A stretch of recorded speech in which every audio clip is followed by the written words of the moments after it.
Dengarkan situasi ni. Saya ada RM100,000. Kalau saya simpan dalam tabung haji, saya tidak perlu bayar zakat. Tapi kalau saya simpan dalam emas, saya kena bayar zakat. Jadi rugilah kalau saya simpan dalam emas.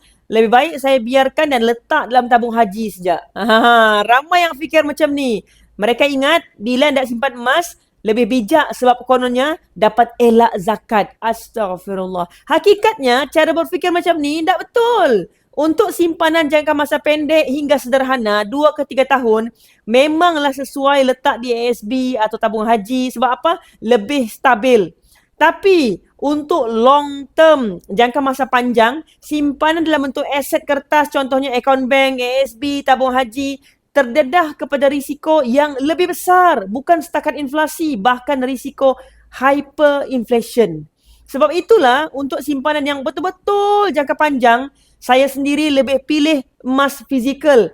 Contohnya, shilling emas seperti dinar macam ni. Atau untuk siapa yang ada bajet besar, bolehlah beli sampai 100 gram yang harganya sudah pun melebihi RM100,000 sekarang. Yang lebih penting, jangan jadikan zakat sebagai alasan untuk anda elak simpan emas. Ruginya.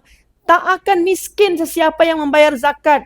Bahkan, zakat ni dia akan menambah kekayaan anda dan menyucikan harta anda. Memulakan menabung emas rendah RM100 dan tiada komitmen bulanan, isi web biro di bawah, saya bantu anda. Moga kekayaan anda terus berkembang dengan ilmu. Follow my tips.